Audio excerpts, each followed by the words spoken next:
அதான் சொல்றேன், நான் போய் எனக்கு என்னை கூட்டு போறப்ப எனக்கு 8 வயசுலாம் போய் உதிரி பூக்கள் படம் பார்க்குற பிடிக்குது. எப்படி பிடிச்சதுன்னு தெரியாது. எங்க அப்பா கூட்டு போறாரு, வேற படம் இல்லை.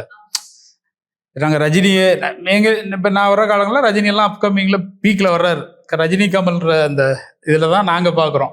அந்த ஆரம்ப காலத்துல எம்ஜிஆர் சிவாஜி எல்லாம் இப்ப கிடையாது, ஃபேட் அவுட் ஆயிட்டாங்க. ரஜினி கமல் மேல வர்ற பீரியட்ல நம்ம சினிமா ரொம்ப ஆர்வமா பாக்குறோம். பள்ளிக்கூடத்துல ஒரு சினிமாவுக்கு போறது அவ்வளவு கஷ்டம். யாராவது வீட்டுல அப்பா கூட்டு போனோம், இல்லை அம்மா கூட்டு போனோம், தனியா போக முடியாது.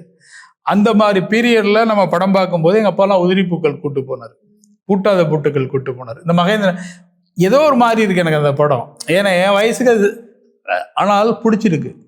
வெளியில் பார்க்க இன்னும் மைண்டில் இருக்குது. அதுக்கப்புறம் நான் ஃபில்ம் இண்டஸ்ட்ரியில் சேர்ந்தப்போ திரும்ப மகேந்திரனை சந்திக்க போகிற அளவுக்கு அது உந்துதலாக இருந்தது. போய் அவர் வீட்டில் பேசி அந்த படங்கள்லாம் பார்த்து உரையாடி, இது எப்போ இருந்துச்சு? அப்போ அப்படிப்பட்ட மைண்ட் செட் மக்களுக்கு எதை காட்டுறோமோ அதான பழக்கமாகும்.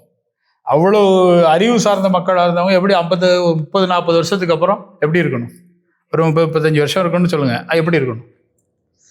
இன்னும் மெச்சூர்டா. ஆனா தப்பா இருக்கு, ரிவர்ஸ் கியர்ல போயிட்டு இருக்காங்கன்னு நினைக்கிறேன். சில விஷயங்கள் சும்மா மொக்கையா இருக்கிற விஷயங்கள் பெருசா பேசப்படுது. அதுதான் சொல்றேன், நம்ம எதை காட்டுறோமோ அதுதான் அவங்க பிராக்டிஸ் ஆகும்.